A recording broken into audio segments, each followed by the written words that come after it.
चीजें हम लोग यहाँ पर देखेंगे। और करेक्ट मेथोडोलॉजी मतलब कि हमको क्या सिस्टम फॉलो करना चाहिए। ओके। और कोई टॉपिक अगर तुम लोग को ऐड करना रहेगा तो फिर आप इधर चैट बॉक्स पे लिखो कि ये भी हम लोग को बताओ करके, तो फिर मैं वो भी ऐड कर दूँ।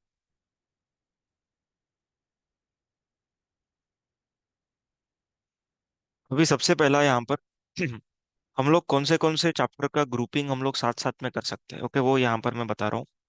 How to study and revise indirect tax and how much time to allocate for a specific chapter. Okay, एक स्पेसिफिक चैप्टर को ऑन एन एवरेज कितना टाइम देना चाहिए। अभी यहाँ पर ना दो कॉलम बना है।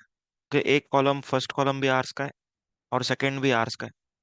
यहाँ पर भी फर्स्ट आर्स का है और सेकंड भी आर्स का है। तो दोनों कॉलम अलग है क्या? ऑब्वियसली अलग है। Okay, first one is for first reading and जो दूसरा वाला है वो सेकंड रीडिंग का। ओके, इस तरीके से दो अलग अलग है। ओके, तो दो रीडिंग के लिए यहाँ पर दो कॉलम बनाया हुआ है, first reading and second reading. अभी देखो सबसे पहला इंट्रोडक्शन टू जीएसटी, मतलब जो छोटा चैप्टर है। ओके, इसके अंदर कुछ खास नहीं है, आप लोग को मालूम है। ओके, तो इसको ज्यादा टाइम नहीं दिया, 2 घंटा दिया। ओके, फर्स्ट रीडिंग में 2 घंटा, नेक्स्ट रीडिंग में 1 घंटे में भी हो सकता है। देखो, जो सेकंड रीडिंग है ना, ये रफली हाफ टाइम में होना चाहिए, ये हम लोग को इंश्योर करना है। फिर नाम हो जाए हाफ, हाफ टाइम में होना चाहिए रीडिंग। उसके बाद सप्लाई अंडर जीएसटी। ओके, 5 घंटा first reading and second reading में 3 घंटे में होना चाहिए। चार्ज 5 घंटा। ओके, इंक्लूडिंग क्वेश्चंस है ये, इंक्लूडिंग क्वेश्चंस। ओके, आप लोग चाहो तो इसका स्क्रीनशॉट निकाल के रखो। ओके, आर्स दिया हुआ है यहाँ पे। और चैप्टर का ग्रुपिंग दिया है। ग्रुपिंग मतलब कि अगर मान के चलो आपने सोचा है कि 1.5 दिन में हम लोग को कुछ पढ़ना है जीएसटी के बारे में, तो क्या पढ़ेंगे? तो हम लोग ने समझो ये 4 चैप्टर कर लिया। ओके, तो ये ग्रुपिंग है, लॉजिकल ग्रुपिंग है। Okay, logical grouping. ऐसा मत करो कि सारे छोटे चैप्टर एक साथ करेंगे, सारे बड़े चैप्टर एक साथ करेंगे। Okay, this won't work. तो हम लोग को लॉजिकल ग्रुपिंग करना है, लॉजिकल ग्रुपिंग। उसके बाद टाइम वैल्यू, ये दोनों का एक साथ ग्रुपिंग कर सकते हैं। फिर आईटीसी एंड पीओएस का एक साथ ग्रुपिंग हो सकता है। ओके, उसके बाद ये सब theory chapter, documentation, accounts records, returns and registration, ये पूरा थियरी एक साथ मैंने दिया। ओके, तो यहाँ पर सारे थियरी एक साथ हो गए। और यहाँ पर है, ओके, आप लोग का एग्जामेशन जो ज्यादा सॉल्विंग वाला क्वेश्चन है, या फिर क्या बोल सकते हैं इसको, ज्यादा लेंदी चैप्टर है। एंड उसके साथ पेमेंट ऑफ टैक्स लास्ट में। क्यों पेमेंट ऑफ टैक्स को लास्ट में रखा है? The reason is payment of tax chapter requires knowledge from all the chapters. Okay, आप लोग को मालूम है पेमेंट ऑफ टैक्स के क्वेश्चंस जब हम लोगों ने किए भी थे। ओके, हम लोग पॉइंट आता था उसके अंदर। ओके, हम लोग को आरसीएम का पॉइंट आता था उसके अंदर, टाइम ऑफ सप्लाई का पॉइंट आता था। तो हर एक चैप्टर से थोड़ा थोड़ा थोड़ा करके आता है पेमेंट ऑफ टैक्स में। इस वजह से इसको क्या करना है, इसको एंड में रखना है। क्या करना है इसको? एंड में रखना है। अभी अगर हम लोग देखेंगे तो फर्स्ट रीडिंग में अराउंड 60 आवर्स जा रहा है।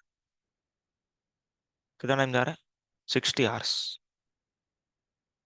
एंड सेकेंड रीडिंग में उसका आधा, मतलब 30 या 35 के अराउंड। मतलब अगर आप लोग 12 घंटे पढ़ते हो, ओके, 12 आवर्स तो नॉर्मली पढ़ना ही चाहिए किसी भी स्टूडेंट को। तो 12 आवर्स अगर पढ़ते हैं तो 5 दिन में आपका आईडीटी खत्म होना चाहिए, फर्स्ट टाइम कर रहे हैं तो। फर्स्ट टाइम कर रहे हैं तो।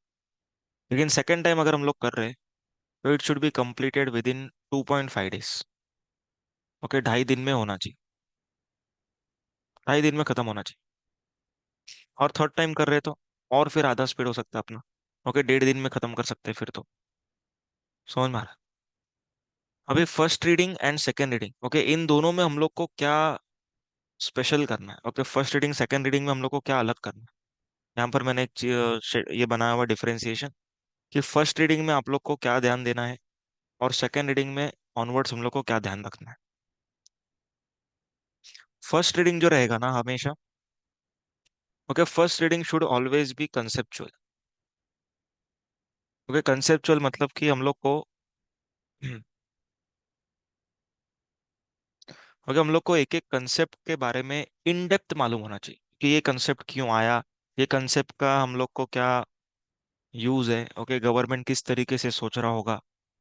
सो you have to think very much practically in first reading. Okay, first reading में हम लोग को क्या करना है, अपने कंसेप्ट को स्ट्रॉन्ग करने पे फोकस करना। देखो, याद रखने पे रखना है, लेकिन याद कैसे होता है, एक बार, दो बार, तीन बार, इस तरीके से याद होता है।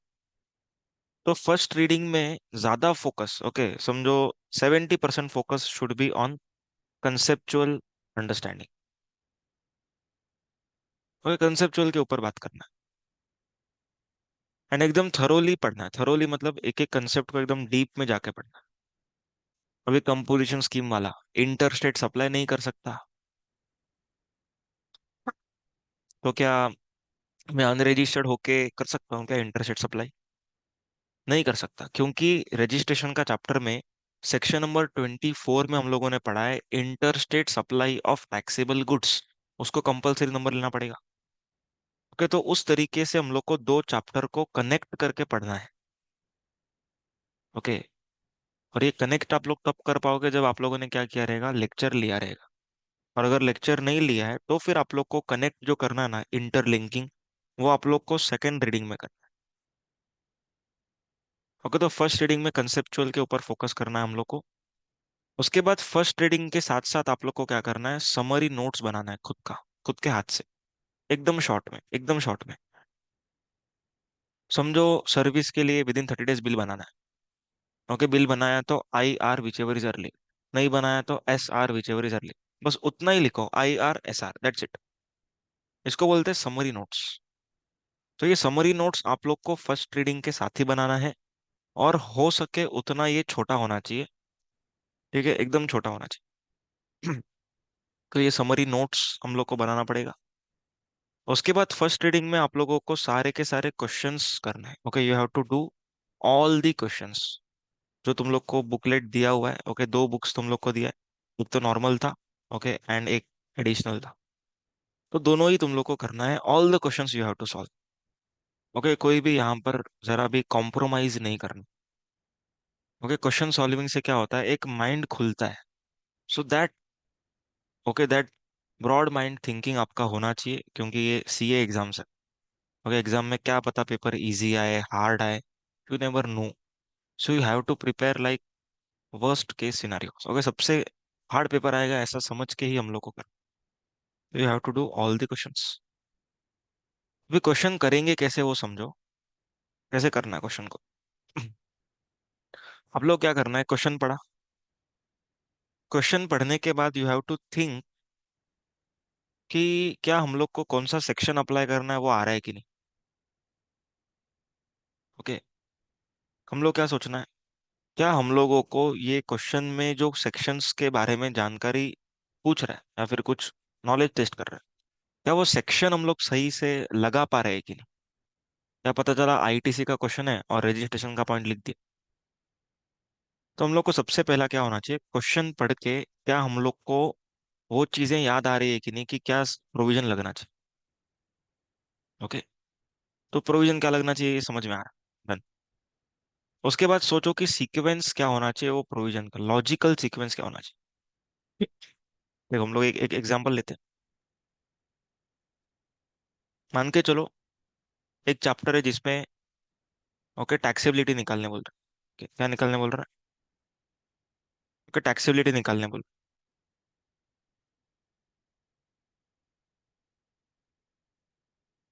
ओके, और ये टैक्सेबिलिटी RCM में होगा या FCM में। ओके, हम लोग को निकालना, तो हम लोग को सबसे पहले तो देखना पड़ेगा कि वो ट्रांजेक्शन सप्लाई है कि नहीं है। ओके, सप्लाई है या नहीं है, उसके बाद क्या होएगा। ओके, उसके बाद सेकंड पॉइंट में हम लोग देखेंगे कि एग्जेम्पशन कुछ है कि नहीं। ओके, और एग्जेम्पशन होने के बाद then we will check. Okay, then we will check third point में हम लोग देखेंगे कि RCM रहेगा या फिर FCM रहेगा। ओके, तो ये सीक्वेंस है, सेक्शन नंबर 7, सेक्शन नंबर 11, और फिर section number 9। So this sequence you have to follow. Okay, this sequence you have to follow. तो हम लोग को एक लॉजिकल क्रोनोलॉजी आना चाहिए कि किस तरीके से पहला सेक्शन ये, उसके बाद ये, उसके बाद ये। ओके, तो इस तरीके से होना चाहिए आपका अंडरस्टैंडिंग। उसके बाद जो हम लोग क्वेश्चंस करते हैं ना, ओके, जो भी क्वेश्चंस हम लोग करते हैं, वो हर एक क्वेश्चन में ना कुछ एक स्पेशल पॉइंट रहता ही है, ओके। कुछ ना कुछ स्पेशल पॉइंट रहता ही है।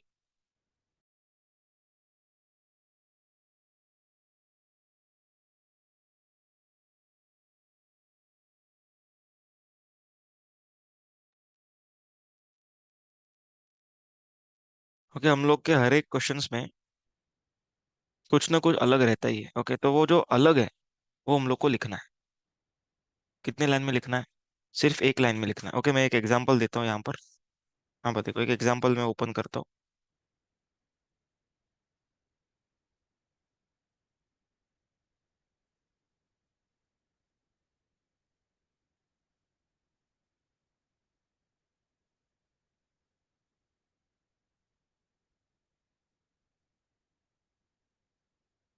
देखो, ये वाला ना जो है मैंने फाइनल के लिए बनाया है, ओके। इंटर के लिए भी मैं ट्राई कर रहा हूँ बनाने को। तो ये तुम लोग को समझ में आएगा, ओके। सप्लाई चैप्टर तो तुम लोग को भी कॉमन ही है ना। तो ये समझ में आएगा, देखो किस तरीके से बनाना। एक क्वेश्चन था, बहुत बड़ा क्वेश्चन था, ओके, एक हाथ पेज का। उसके अंदर क्रक्स क्या था, देखो। If an asset is purchased and depreciation is claimed on full value. तो अपने को मालूम है कि आईटीसी नहीं मिलता, ओके। आईटीसी नहीं मिला। अभी हम लोगों ने एक शेड्यूल 1 का पॉइंट पढ़ा था, परमानेंट ट्रांसफर और disposal of business asset where ITC has been availed. Okay, तो आईटीसी नहीं लिया, ये हम लोग को क्लियर हुआ। कहाँ से क्लियर हुआ?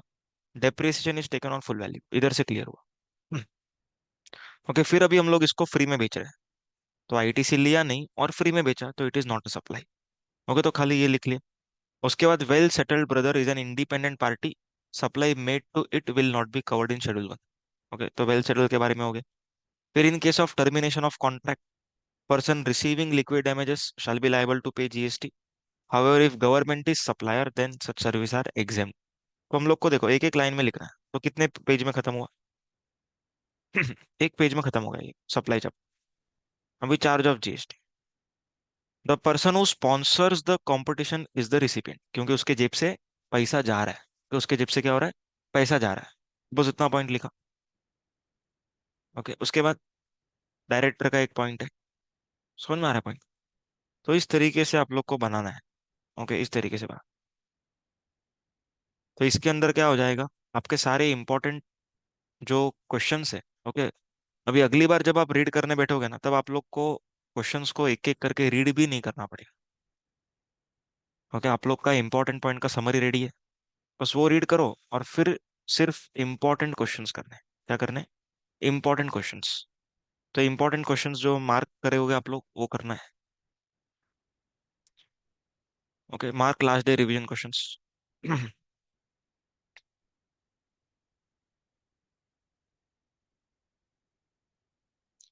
हाँ जासमीन, इसका मैं पीडीएफ दे दूंगा, ओके। इंपॉर्टेंट क्वेश्चंस का जो अंदर का समरी है, उसका मैं पॉइंट्स का दे दूंगा आप लोग को, ओके। पर मेरे को थोड़ा टाइम लगेगा, 2-4 दिन लगेगा, ओके। उसके बाद मैं दे पाऊंगा, ठीक है।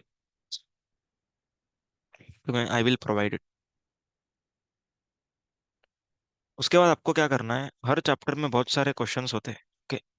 सारे क्वेश्चंस लिखते नहीं बैठना है। You are not suppose to write each and every question. हर क्वेश्चन लिखते मत बैठो, it is waste of time.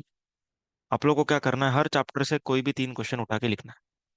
भले आपको लग रहा है कि मेरे को तो आता ही है, फिर भी लिखने का क्यों लिखना है? क्योंकि लिखने के टाइम ना क्या होता है, समझो आपने 100% चीजें पढ़ी, लिखने के टाइम पे ऑटोमेटिकली वो 70% याद आएगा और लिखा जाएगा। वो 70 को हम लोग को एटलीस्ट 80-90 तक पहुंचाने का है, ठीक है। तो 3 आंसर लिखना है, कोई भी 3 आंसर चलेगा, कोई भी 3 आंसर, ठीक है। फिर लैंग्वेज को मैच करो। क्या करना है? लैंग्वेज को मैच करो। कैसे लैंग्वेज को मैच करेंगे? हम लोग का क्या टेक्निकल लैंग्वेज गलत था, क्या पॉइंट हम लोग भूल गए, ओके, वो नोट डाउन करो। फिर सेकेंड रीडिंग में क्या करना है, देखो। सेकेंड रीडिंग में अपने को समरी नोट से पढ़ने को ट्राई करना।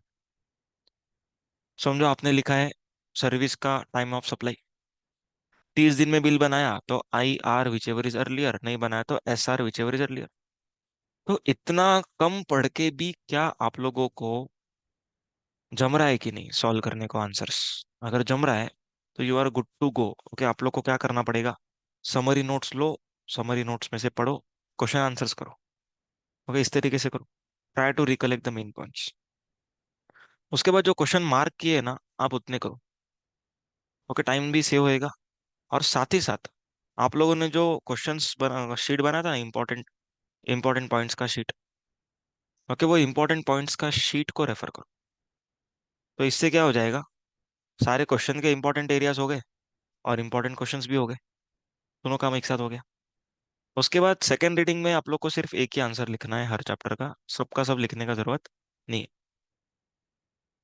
उसके बाद हाफ टाइम लेना है, ये तो ठीक है। और इंटरलिंकिंग पे फोकस करना। तो मैं आप लोग को ना इंटरलिंकिंग का भी एक शीट दूंगा। ओके, मैं आपको दो पीडीएफ प्रोवाइड करूंगा। ओके, पहला पीडीएफ क्वेश्चन एंड आंसर में से इंपॉर्टेंट पॉइंट्स का, एंड इंटरलिंकिंग। इंटरलिंकिंग मतलब क्या, देखो, legal service. Okay, legal service में आरसीएम भी है और एग्जाम्शन भी, दो चैप्टर लिंक हो गए। बराबर। उसके बाद फॉर एग्जांपल एग्जाम सप्लाई करने वाले को आईटीसी नहीं मिलता, एग्जाम सप्लाई करने वाले को रजिस्ट्रेशन नहीं लेना पड़ता। ये दो पॉइंट लिंक है। समझ में आ रहा है?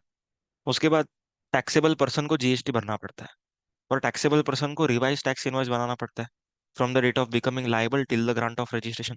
तो ये एक इंटरलिंकिंग पॉइंट है। समझ में आ रहा है पॉइंट इंटरलिंकिंग का मतलब क्या? जैसे दो कंसेप्ट को मर्ज करके जो पॉइंट है ना, वो मैं बताऊंगा। समझ में आ रहा है पॉइंट? सब लोगों को समझ में आ रहा है? एक बार चैट बॉक्स में लिखो कौन जाग रहा है, या तो खाली सुन रहे हैं और बाद में फिर रिकॉर्डिंग देख लेंगे। एक बार चैट बॉक्स में लिखो समझ में आ रहा है, नहीं आ रहा है, और क्या जानना है, और हम लोग तो करने वाले हैं, उसके अलावा और करें।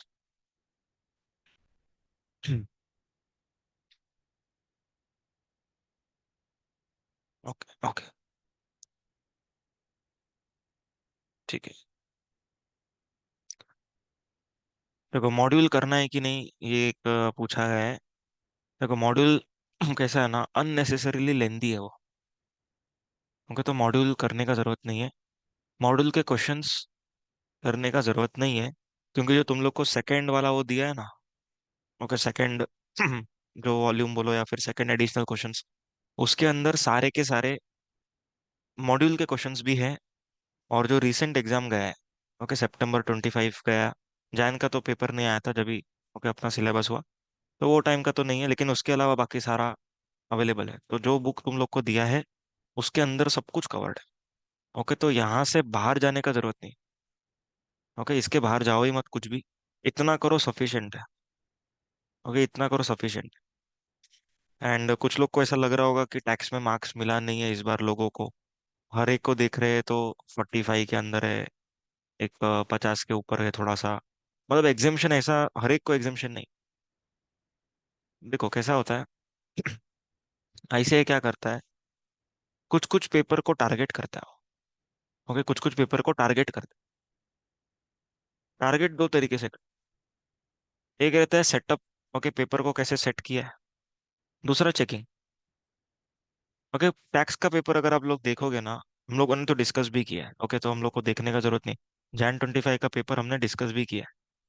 ओके, याद है कि नहीं किसी को? Jan 25 का पेपर हम लोग पूरा का पूरा 35 मार्क का पेपर, मतलब केस स्टडी वाला, एमसीक्यू छोड़ के, हम लोग को आ रहा था करने। Okay, paper was damn easy. But वो लोग क्या करते हैं, वो लोग थोड़ा सा मार्क्स में स्ट्रिक्ट चेकिंग करते हैं। ओके, तो वो स्ट्रिक्ट चेकिंग में हम लोग को किस तरीके से खुद को सेफगार्ड रखना है, वो आगे के पार्ट में बताऊंगा। ओके, स्ट्रिक्ट चेकिंग जब आएगा ना, so your paper should be outstanding. Okay, आप लोग का पेपर जो है ना, वो नॉर्मल नहीं होना चाहिए, इट शुड बी आउटस्टैंडिंग।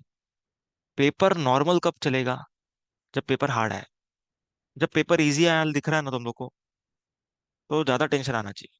यार पेपर इजी है, मतलब अभी मेरा परफेक्शन यहाँ पर टेस्ट होगा। ओके, मेरा परफेक्शन हो गया, मेरा सेक्शन नंबर्स हो गया, ओके, टेक्निकल टर्म्स हो गया, तो ये सब ज्यादा टेस्ट होगा। ओके, ये आप लोग को ध्यान में आना चाहिए। ओके,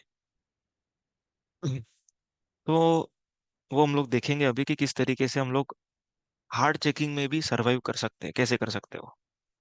ठीक है, अभी एमसीक्यू को कैसे सॉल्व करना है, वो यहाँ पर मैंने थोड़ा बनाया है, एक बार देख लेते हैं।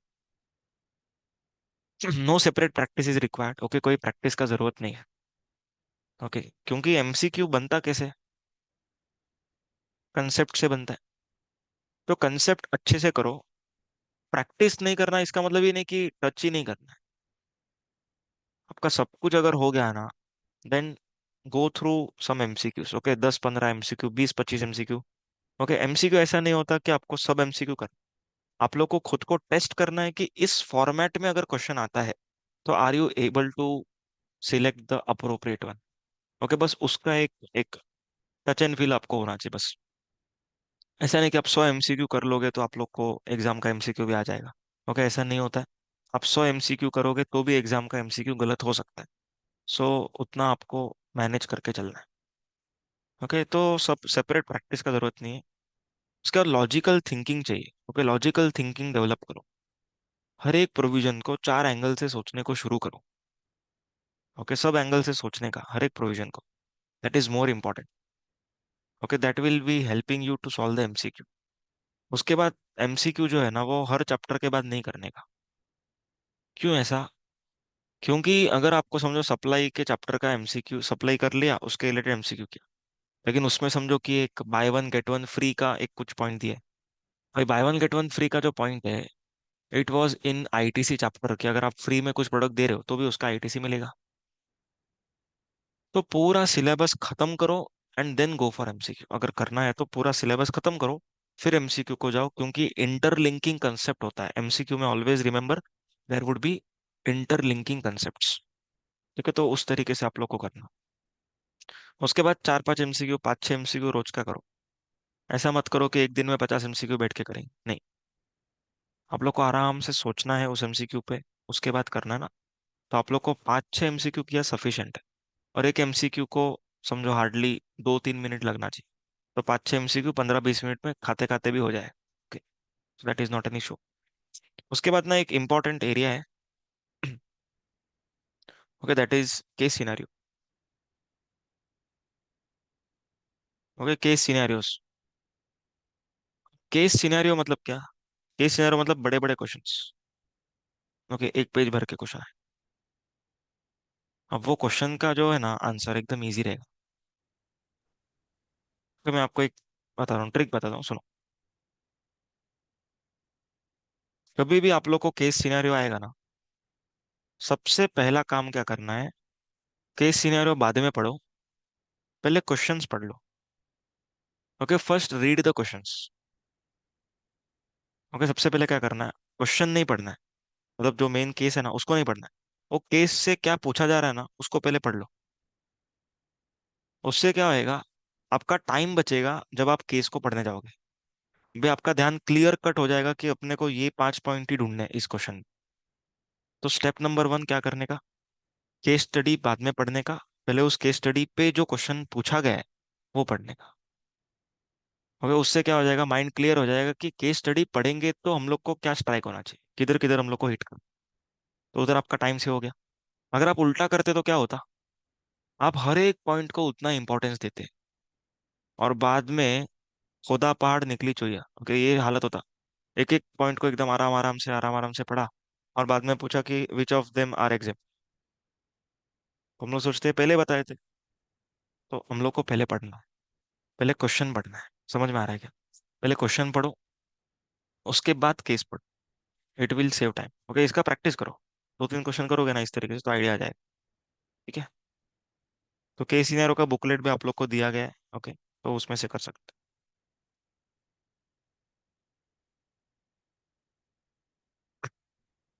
देखो, how to present answer. Okay, how to present answer यहाँ पर देखो।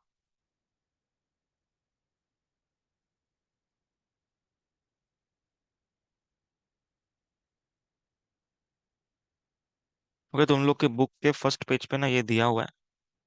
इसी को मैं थोड़ा सा इलाबोरेट करूंगा अभी। जिन लोग को ये बुक मिला है, ओके, उनके पास ये पूरा लिखा हुआ है। देखो, आंसर को क्या करना है, 3 पार्ट में डिवाइड करना है। ओके, 3 पार्ट में क्या करना है, डिवाइड करना है। कौन सा 3 पार्ट होगा?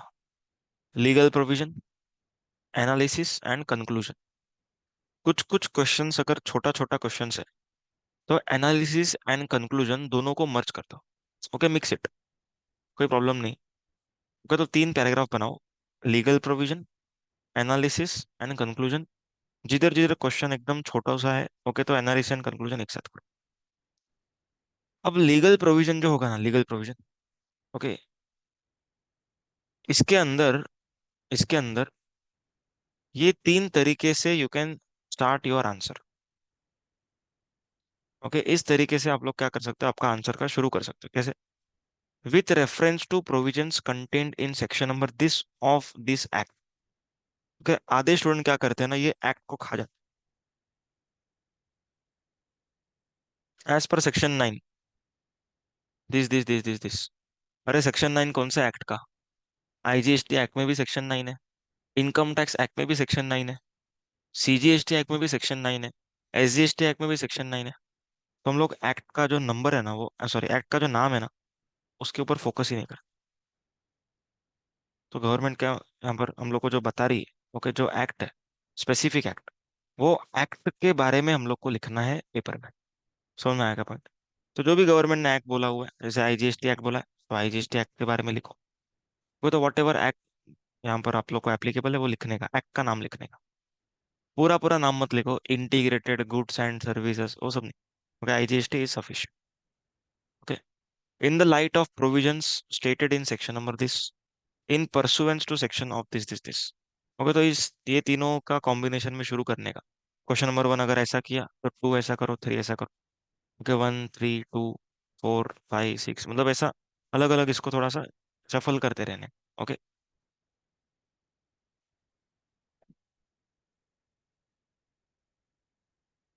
और सेक्शन नंबर लिखोगे ना तो बेटर है।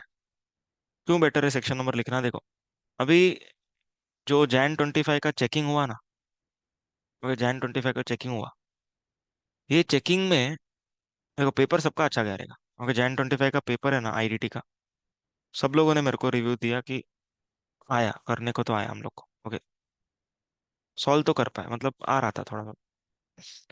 लेकिन मार्क्स तो उतना भी नहीं मिला। ओके, जितना सोचा था ना उतना मार्क्स भी मिला नहीं, मतलब पूरा ऑपोजिट हो गया। ओके, हम लोगों ने सोचा था 58 to 60 के रेंज में मिलेगा, मिला है 42। इतना कम? पेपर तो अच्छा गया ना इन लोग का, पर अच्छा उनके लिए गया है।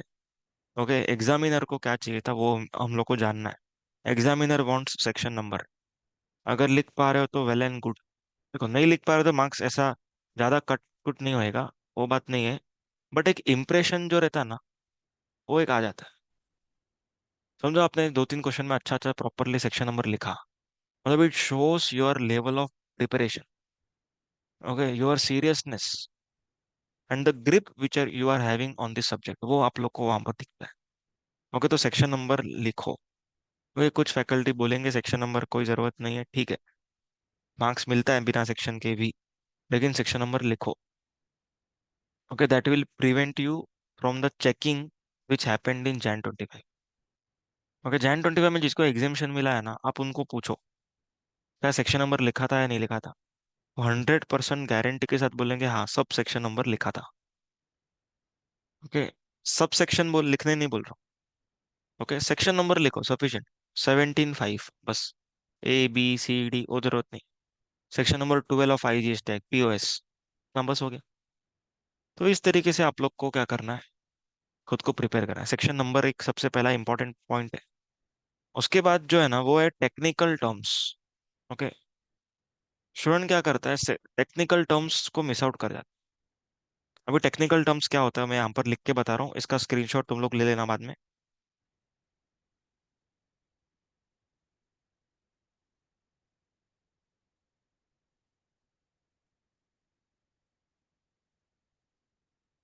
ओके, देखो, सबसे पहला समझो मेरे को।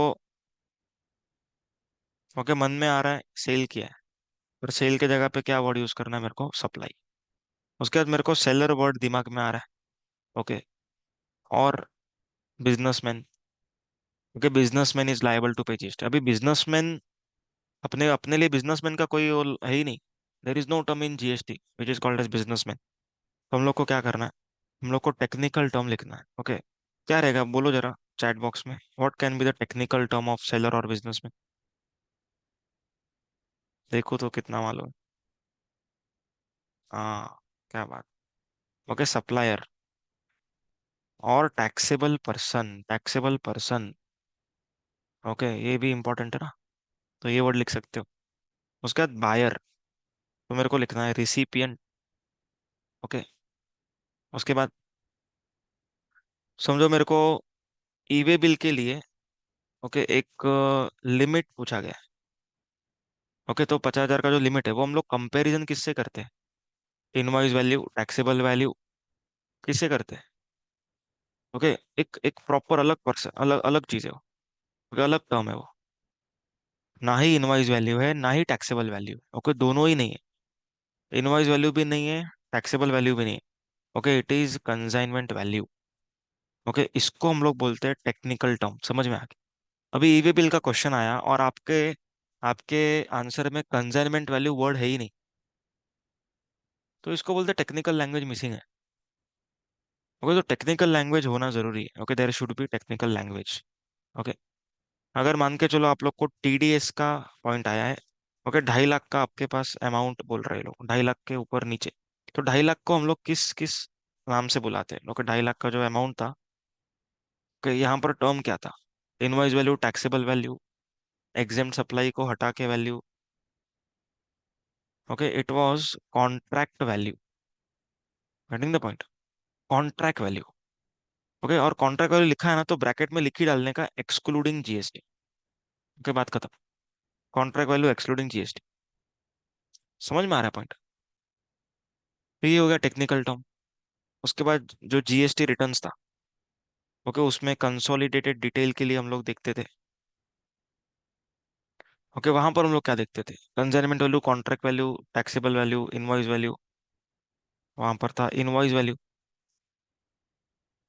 ओके, समझ में आ रहा है टेक्निकल टर्म्स किधर क्या वापरना है? किस तरीके से आप लोग को लिखना है? ओके, तो इस तरीके से हम लोग को क्या करना है? एग्जाम में टेक्निकल वर्ड्स को मेंटेन करते हुए चल। ओके, और शॉर्ट फॉर्म जो लिखते हो ना आप लोग, तो शॉर्ट फॉर्म को पहले एब्रीवेट करो। एब्रीवेट करना मतलब फर्स्ट टाइम पूरा लिखने का। ओके, पहला ही क्वेश्चन आया और आईटीसी से शुरू कर दिया। पहला क्वेश्चन में इनपुट टैक्स क्रेडिट, ब्रैकेट में आईटीसी, उसके बाद you have to use ITC. Okay, ऐसा ही डायरेक्ट शुरू नहीं करना है, ITC, RCM, okay, CTP. Okay, short form मालूम है सीटी, ऐसा हम लोग वापरते हैं शॉर्ट फॉर्म। तो शॉर्ट फॉर्म को डायरेक्टली यूज नहीं करना, पहले एब्रीवेट करो। पहले एब्रीवेट करो। क्या सोचो मालूम है क्या? तुम लोग अपने क्लाइंट को आंसर दे रहे हो। क्लाइंट को बोला सीटीपी। देखो, मैंने जब फर्स्ट टाइम आप लोग को सीटीपी सिखाया था, अगर मैं आप लोग को तभी बोलता खाली सीटीपी, तो कैसा लगता? लगता ना थोड़ा अनकंफर्टेबल लगता ना, क्या सीटीपी? पर अगर अभी बोल रहा हूँ तो अभी आपको नॉर्मल लग रहा है। और आपका नॉर्मल जो लग रहा है ना, वो आप डायरेक्टली एग्जाम में नॉर्मली लिखते हो। बट एग्जाम में उधर उसको आपको बताना है कि you know what is the meaning of CTP. Okay, तो क्लाइंट को आप रिप्रेजेंट करने जा रहे हो। Okay, you are becoming CA to represent the client. Okay, to give advisory to client. Okay, तो आप लोग को उस तरीके का आपका आंसर लिखना है। Okay, your answer should not be just limited to passing. Your answer should be a reflection of your advisory. Okay, आप आगे जाके क्या एडवाइस देने वाले हो, उसको जितना डिटेल हो सके उतना लिखो। Okay, flow charts you have to avoid. Okay, you have to avoid flow charts, जितना हो सके उतना अवॉइड करना है। मैंने पहले ही बताया, flow charts are to be avoided because this is tax. Okay, taxation है। ओके, क्लाइंट को समझा रहे हो आप, इट्स ओके, लेकिन आपको पहले लीगल प्रोविजन लिखना है, एनालिसिस सब कुछ लिखो, उसके बाद बनाते बैठो फ्लो चार्ट। खाली फ्लो चार्ट से आंसर नहीं डालना। Okay, category 1 2 3, business entity registered unregistered, RCM FCM, not liable, ऐसा चार्ट नहीं बनाना। You have to write in language. Okay, आप लोग को लिखना है, लिखना है। Okay, you are not suppose to draw the flow charts. Even if you are drawing, it should be the least prioritized. एकदम लास्ट में प्रायोरिटी होना चाहिए। ठीक है?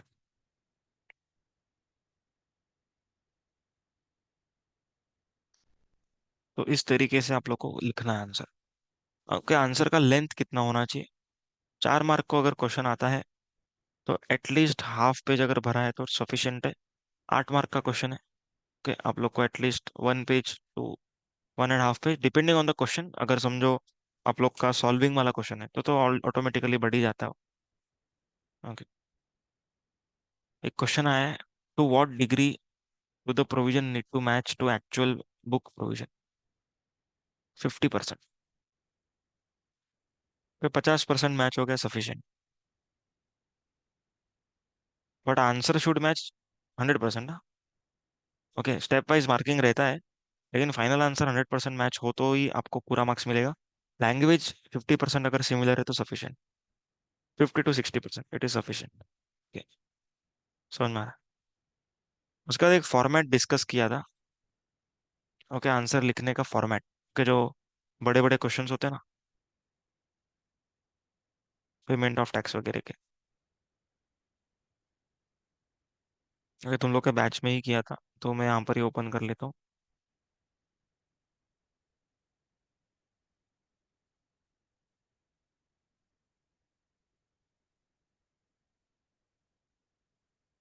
हाँ, कर देता हूँ अपलोड।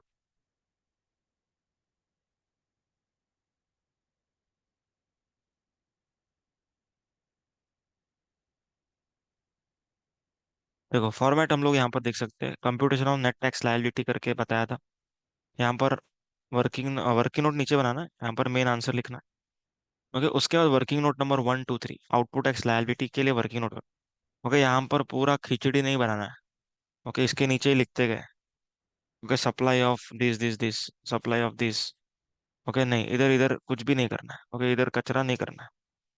ओके, इधर डायरेक्टली क्या आना चाहिए, अपना आउटपुट टैक्स लायबिलिटी आना चाहिए। कहाँ से आएगा, वर्किंग नोट नंबर 1 से आएगा। 1 का वर्किंग नोट नीचे बन। ओके, इस तरीके से बनाओ। कौन समझा? इस तरीके से करो। उसका आईटीसी, इधर ही आईटीसी निकाला, इधर ही लाइब्रेरी निकाला, इधर ही सेट ऑफ करे। ऐसा मत करो। ओके, आईटीसी का यहाँ पर अलग से वर्किंग नोट बना दो। Okay, it will be very much easy for correct करना। देखो हम लोग को क्या करना है, उसके लिए काम आसान करना। उसके लिए काम आसान होगा, अपने को मार्क्स मिलेगा। ओके, उसके लिए आप मुश्किल क्रिएट करोगे ना, तो आपकी भी मुश्किल क्रिएट हो जाए। ओके, आपका पेपर भी बहुत मुश्किल में आ जाए। तो always remember, you have to make correctors life easy. आपको क्या करना मालूम है इसके लिए, और एक मैं टेक्निक देता हूँ।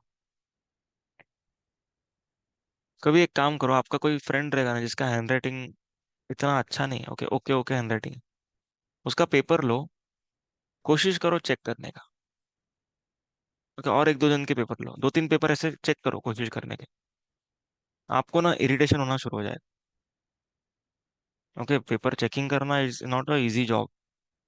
ओके, अलग अलग हैंड राइटिंग, हर बार अलग हैंड राइटिंग आ रहा है, हर बार अलग तरीके से आ रहा है। कोई स्टूडेंट पढ़ के लिख रहा है, कोई स्टूडेंट बिना पढ़े एग्जाम में आया है। ओके, खाली ऐसा कुछ भी पढ़ के आया है। तो there are so many category of students, वो करेक्टर को डील करना पड़ता है। Your paper should outperform amongst the students which are sitting in the centre. आप एक बार खाली आपके फ्रेंड्स का पेपर गो थ्रू करो। ओके, 2 3 पेपर में ना आपका हालत टाइट हो जाए।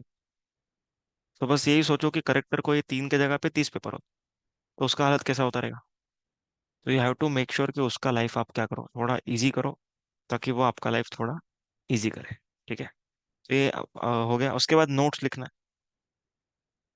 नोट्स मतलब हम लोगों ने देखा था, जो भी प्रोविजन हम लोगों ने अप्लाई किया उसके बारे में लिखना है। कंपोजिट सप्लाई है तो कंपोजिट सप्लाई, मिक्स सप्लाई है तो मिक्स सप्लाई, इस तरीके से हम लोग को करना है। Getting the point? ओके, तो आंसर को प्रेजेंट कैसे करना समझ में आया क्या? ओके, 3 पैराग्राफ बनाना है, legal provision, analysis, conclusion. Analysis के पॉइंट के अंदर आपका जो क्लाइंट का नाम है वो आना चाहिए। ओके, सो ऐसा जरूरी नहीं 100% डिट्टो मैच होना चाहिए। मैंने बताया 50% अगर मैच है ना, okay it is more than enough. Okay, 50% अगर आप लोग को आ रहा है लिखने को, मतलब एज इट इज, बुक का छापा हुआ नहीं। ओके, बुक का छापा हुआ नहीं। ओके, तो बुक का एज इट इज तो कोई लिख नहीं पाता, उसका 50% भी अगर रहेगा तो भी सफिशिएंट।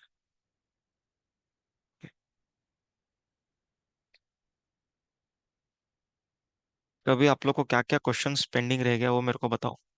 ओके, क्या दिमाग में डाउट्स है, क्या है, ओके, अभी वो डिस्कस करो। कुछ भी जो नहीं समझ में आ रहा, सब्जेक्ट टॉपिक का बात मत करना। ओके, सब्जेक्ट ओवरव्यू, मतलब आईडीटी में कैसे करना है, क्या करना है, वो जो भी पूछना है वो पूछ। सब्जेक्ट रिलेटेड डाउट, आप लोग को मोबाइल नंबर दिया है, उस पर आप एसएमएस कर सकते हो, या तो क्लास के ईमेल आईडी पे भेज सकते हो, उधर से भी रिप्लाई मिलेगा, हर जगह से मिले। Okay, जो भी दिमाग में डाउट्स है, please type it, speak it.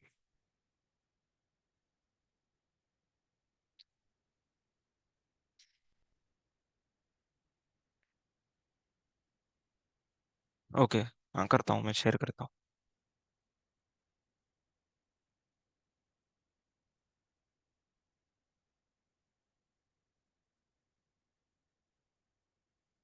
एक क्वेश्चन आया है कि लास्ट 1.5 दिन में आईआईटी कितने आवर्स में होना चाहिए।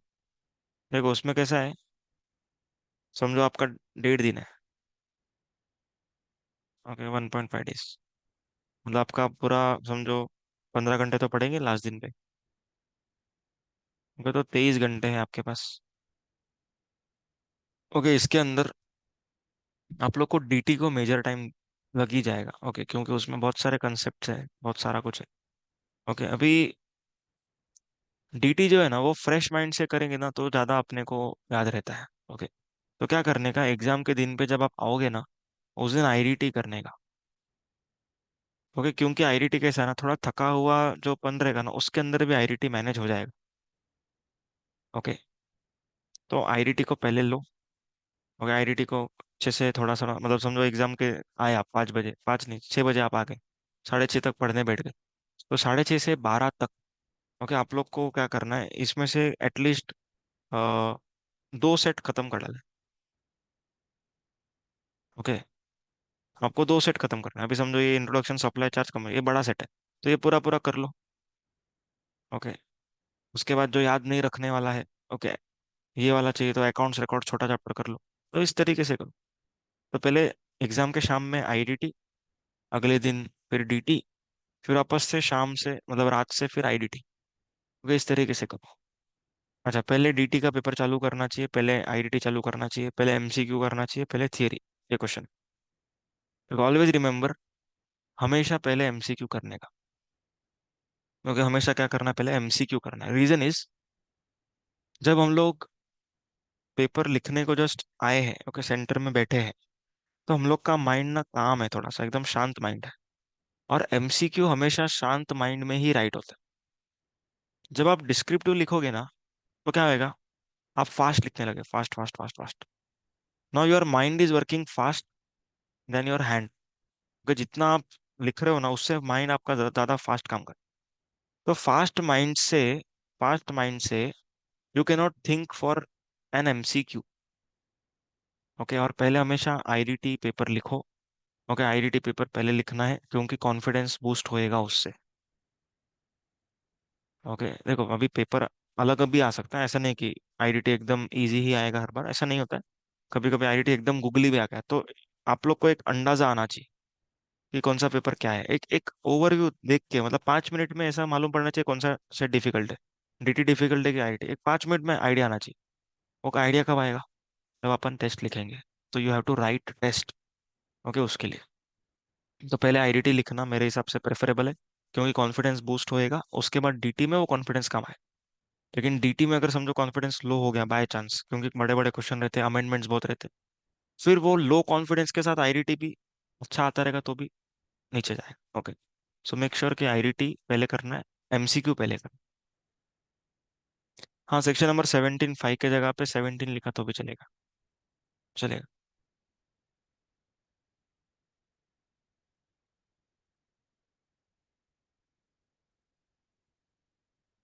ओके, सॉल्विंग का ऑर्डर क्या रहेगा, अच्छा देखो, एक चीज सुन लो ध्यान से। जब भी पेपर हाथ में आएगा ना, क्वेश्चन नंबर 1 कभी भी नहीं पढ़ना है। ओके, ध्यान में रखो एक इंपॉर्टेंट पॉइंट। जब भी पेपर हाथ में आएगा, आप लोग को क्वेश्चन नंबर 1 पढ़ना ही नहीं है। क्योंकि question number 1 any which ways you have to solve. तो आप लोग को पढ़ के क्या फायदा। तो क्वेश्चन नंबर 1 को साइड पे करो। Okay, you are not suppose to read question 1, क्योंकि that is a mandatory question, उसको पढ़ के क्या फायदा है। आप लोग को ऐसा क्वेश्चन पढ़ना है ओके, एक ओवरव्यू, ईवी बिल दिख रहा है दूर से तो हाँ, ये मेरा डॉक्यूमेंट चैप्टर अच्छा है। तो ईवी बिल के बारे में सोच के रख लो, पॉइंट्स फटाफट रिकलेक्ट कर लो। पॉइंट्स को पेंसिल से लिख दो। ओके, क्वेश्चन के बाजू में पॉइंट्स को पेंसिल से लिख दो। ओके, ऐसा लिखते लिखते जाओ। पेपर आते ही जितना आपने लिखा है ना पेंसिल से, उसको पहले तो पेपर में उतार डालो। तो क्वेश्चन नंबर 1 रीड करने में टाइम वेस्ट नहीं करना है, क्योंकि आप लोग 15 मिनट रीड भी करोगे ना, फिर भी आप लोग वापस से अच्छे से पढ़ोगे। तो अगर आप वापस से पढ़ने ही वाले हो तो पहले ही क्यों पढ़ रहे हो? एक साथ ही पढ़ो ना अच्छे से।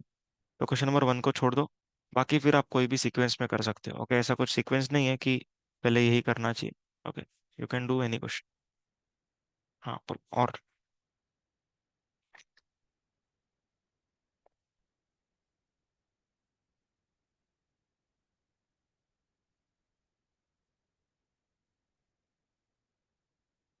क्योंकि लीगल प्रोविजन के लिए कौन सा बुक बेटर रहेगा?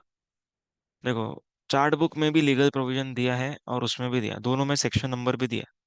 क्योंकि चार्ट बुक क्या करता है, बेसिकली आपका काम थोड़ा सा इजी करता है। ओके, जिस तरीके से समझो प्रेजेंटेशन है, तो आपको चार्ट बुक का प्रेजेंटेशन थोड़ा सा इजी लगेगा, मतलब जल्दी हो रहा है ऐसा लगेगा।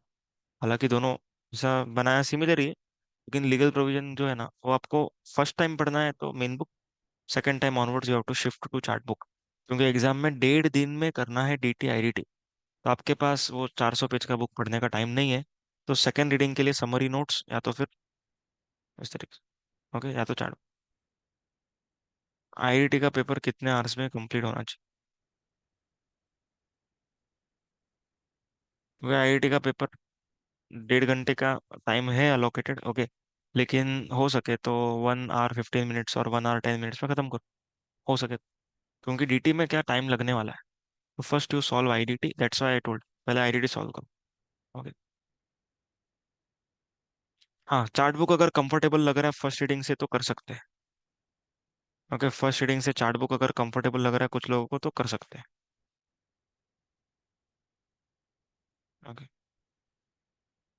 तन्मय, वो आंसर मैंने चेंज करवाया था, आप लोग को बोला था चेंज करने को। ओके, ऐसा आंसर चेंज करवा। हाँ, सारे सेक्शन याद करने हैं ऐसा पूछा है क्वेश्चन। देखो, सारे क्वेश्चन, सॉरी सॉरी, सारे सेक्शन याद करने के नहीं, सारे सेक्शन हाँ याद करना है। देखो, जब आप सारे याद करने जाओगे ना, तो 80% याद होंगे। मगर आप पहले से 80% याद करने जाओगे तो 50% याद हो। ओके, सारे कुछ सारे सेक्शन याद करने जाओ, कोई दिक्कत नहीं है। ओके, आप लोग सारे सेक्शंस याद करो। ओके, थोड़ा क्या करो ना, रोज का 5 5 सेक्शन करो। देखो, है ही 50 सेक्शन। ओके, है ही 50 सेक्शन, 50 में से भी याद तो रहता ही है। Okay, supply, composite mix, charging section, composition, exemption, TOS. Okay, sir आप लोग को मैं बोलूँ ना, कम से कम आपको 30 40% तो ऐसे ही याद है। ओके, 30 40% ऐसे ही याद है, ज़्यादा मेहनत के बिना ही याद है। ओके, तो वो ध्यान में रखना है, सेक्शन नंबर करो, कैसे भी करो, मुश्किल है पर करो। Is it okay to do first chart book for first time preparation? हाँ, it is okay. Okay, it is okay to to from chart book from first time. PTO लिखने का जरूरत नहीं। पीटीओ लिखने का कोई जरूरत नहीं।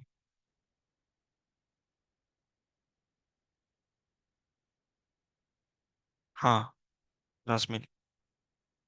हाँ, आप लोग को नोट्स जो क्लासेस में दिया गया है उसके साथ चार्ट बुक किया, बस हो गया। बोलो, और कुछ डाउट से पूछते जाओ।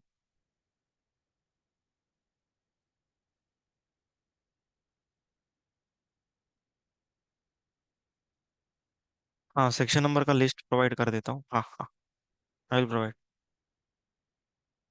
देखो, मेरे को 3 पीडीएफ देना है, एक सेक्शन नंबर का पीडीएफ, एक क्वेश्चंस के अंदर के इंपॉर्टेंट पॉइंट्स, और एक क्या बोला था, और एक कुछ बोला था ना मैं, याद नहीं आ रहा। नहीं, इंपॉर्टेंट क्वेश्चन का बोला था। नहीं, फर्स्ट क्वेश्चन का फॉर्मेट का पीडीएफ। हाँ, ये हाँ, इंटरलिंकिंग, हाँ इंटरलिंकिंग। हाँ ठीक है, ठीक है, इंटरलिंकिंग। हाँ, क्वेश्चन का फॉर्मेट में ना यहाँ पर अटैच कर देता हूँ। ओके, देखो आप लोग को मिल रहा है कि नहीं बताओ मेरे को। जूम मीटिंग से डाउनलोड कर लेना।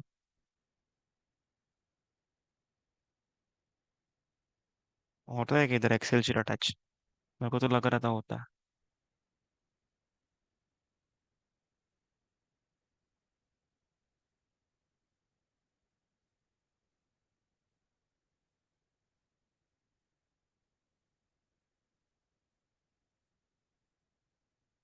हाँ, लेटेस्ट वाला ऑडियो नोट्स चाहिए ना, हाँ।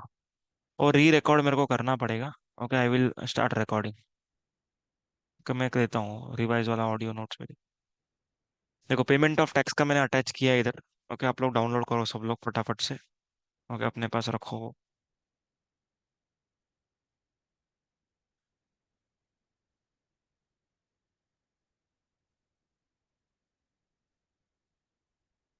बोलो, और क्या पूछना चाहते हो?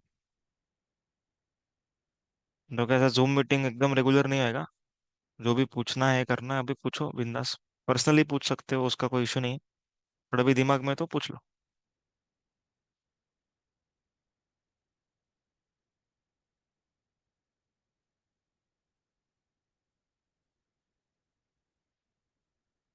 ठीक है, मतलब किसी को कुछ डाउट नहीं लग रहा है? डन।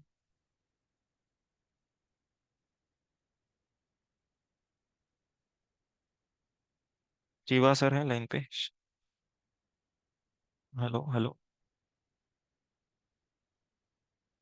हाँ सर। उनको हाँ सर, कुछ आपको बात करने का था। नहीं नहीं, उनको जरा क्या बोलते हैं, एक ऐसा रैंक मारने का, ऐसा एक हिसाब से पढ़ने का।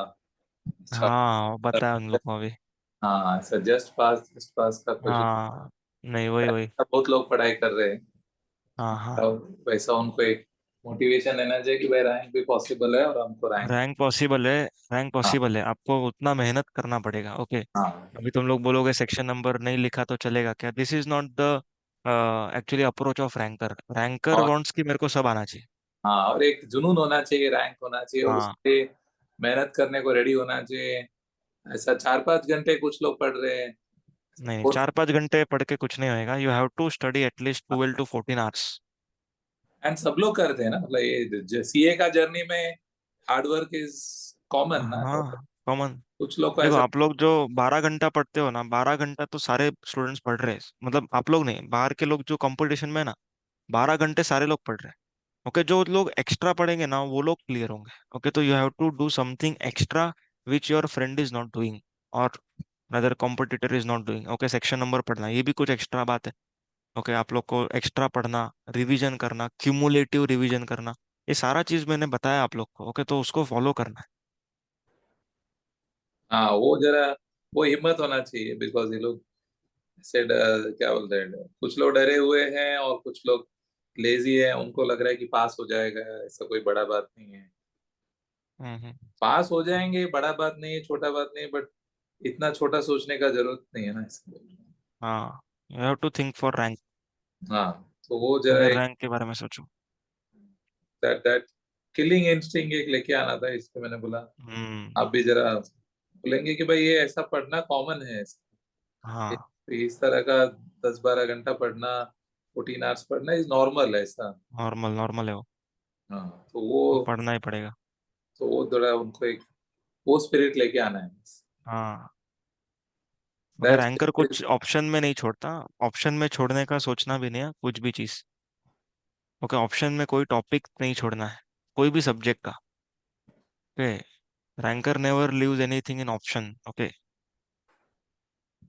हाँ, बिकॉज वो थोड़ा वो वाला एक केस मिसिंग है, बाकी ठीक, हार्डवर्क हम्म। कर रहे हैं बहुत लोग, थोड़ा एक अभी तुम डायरेक्शन। लोग का पेपर होएगा ना, अभी ये paper I am going to review the paper.